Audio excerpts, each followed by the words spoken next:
Timnas di ajang Piala AFF 2024. Kita akan bahas malam ini bersama manajer Timnas, Pak Sumarji, dan juga pengamat sepak bola sudah ada Mas Gita Suwondo. Selamat malam Pak Sumarji, Mas Gita, terima kasih sudah bersama kami di Sapa Indonesia Malam.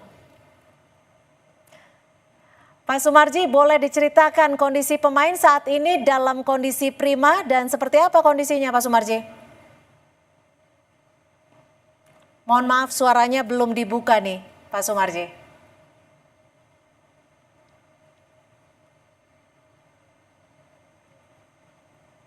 Ya Pak Sumarji silakan.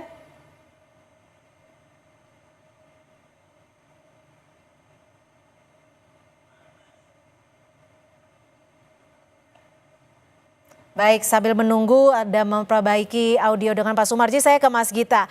Mas Gita, Myanmar dan Indonesia, bagaimana Anda melihat peluang dari game besok ini Mas Gita? Ya, walaupun kita hanya menurunkan under 22, tapi saya pikir bahwa dengan segala macam pengalaman yang telah dimiliki oleh para pemain senior yang mengisi kekosongan di under 22, rasa-rasanya kita akan bisa mengatasi Myanmar ya. Karena dari head to head, kemudian dari sejarah pertemuan antara kita dan Myanmar, kita selalu unggul. Kita bahkan sudah menang sampai 10 kali, 4 kali kita kalah memang, tapi itu sudah terjadi lama. Jadi saya pikir juga walaupun Myanmar itu turun dengan kekuatan utama mereka dengan 8 pemain yang bermain di liga-liga luar Myanmar, ada 2 dari Malaysia, kemudian 2 dari Kamboja, dan 4 dari Thailand, termasuk Maung Maung Luin yang menjadi inti mereka di lapangan tengah. Saya pikir akan ini akan merupakan pertarungan yang harus dimenangkan oleh timnas Indonesia dan rasa-rasanya bisa sampai ke arah itu. Walaupun mungkin yang harus digarisbawahi ini adalah pertemuan pertama di mana selalu ada kesulitan bagi setiap tim di pertemuan pertama dan ini bermain di kandang lawan. Itu saja. Harus memenangkan laga ini. Lalu STY ini kan punya pakem formasi 3-4-3 nih. Nanti kira-kira di Piala AFF apa yang harus dicoba oleh STY? Apakah menggunakan formasi yang biasa digunakan atau justru harus mencoba formasi baru? Kemarin kan terakhir melawan Arab Saudi dia merubah menjadi 3-4-1-2 ya dengan memberikan kebebasan bermain bagi Marcelino Ferdinand. Dia menjadi satu pemain yang berdiri di belakang dua striker. Saya pikir dengan skuad yang dimiliki oleh STY sekarang yang ditentukan oleh STY, saya pikir cukup peluangnya untuk bermain dengan pola yang sama ya, 3-4-1-2 atau 3-4-3. Artinya dengan 3 center back, kemudian 4 pemain tengah di mana 2 diantaranya adalah winger, back Pratama Arhan dan Asnawi Mangko Alam yang kebetulan adalah 2 pemain senior, kemudian Marcelino akan menjadi inti di belakang dari 2 striker. Entah itu Arkan Kakak atau Hoki Caraka. Karena kalau saya melihat berita-berita di sosial media kan katanya Rafael Struijk kemungkinan bisa bergabung. Tapi apakah akan langsung bermain atau tidak saya nggak tahu. Kalaupun tidak akan ada Arkan Kakak dan Hoki Caraka di depan dari Marcelino Ferdinand. Oke, saya langsung ke Pak Sumarji. Kondisi teman-teman pemain seperti apa malam hari ini? Apakah dalam kondisi prima secara keseluruhan? Pak Sumarji? Ya. Jadi suara udah dengar ya? Sudah, silakan. Ya, baik.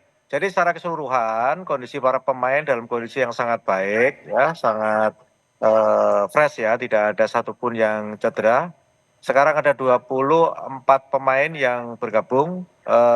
Barusan juga ini tadi pagi Rafael juga sudah bergabung dan sekarang sudah. Tapi artinya besok langsung diturunkan nih Rafael nih, Pak Sumarji?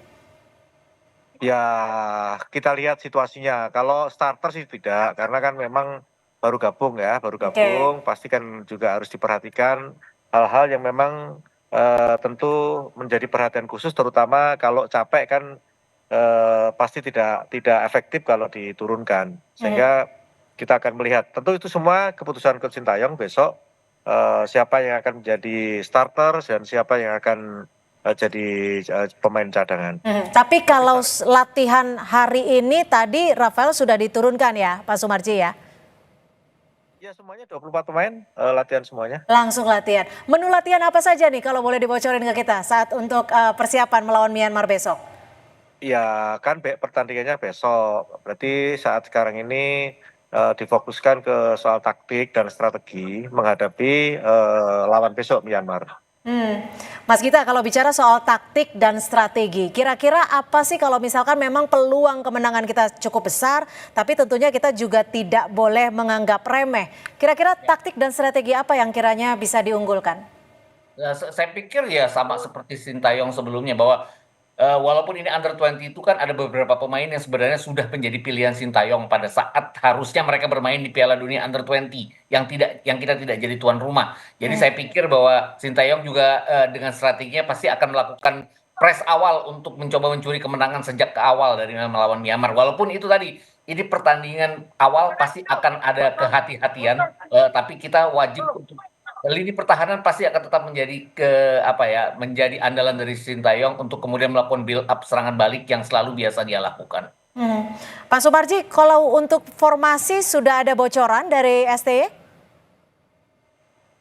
Kalau itu urusan dapur, Mbak. Urusan dapur ya? Kalau itu pasti tidak akan saya sampaikan.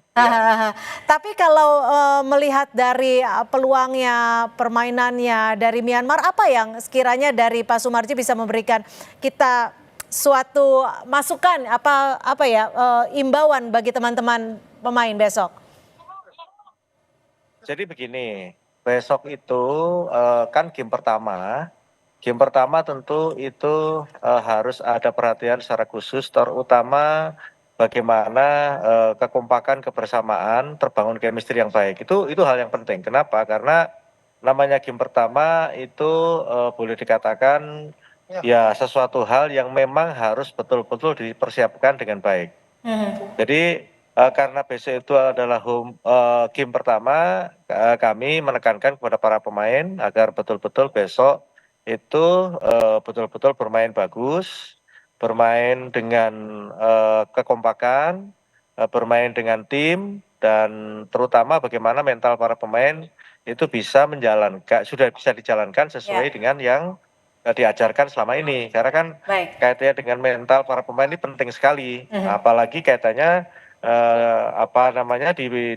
di pertandingan pertama ya. Ini penting sekali lah. Kira-kira besok itu kalau kita bisa mendapatkan hasil yang positif, tentu kedepannya akan lebih mudah untuk menghadapi tim-tim. Tentunya itu menjadi harapan kita bersama dan kita juga akan mengirimkan doa untuk teman-teman timnas yang akan berlaga besok. Terima kasih Pak Sumarji dan Mas Gita sudah memberikan perspektif pada malam hari ini. Terima kasih, selamat malam.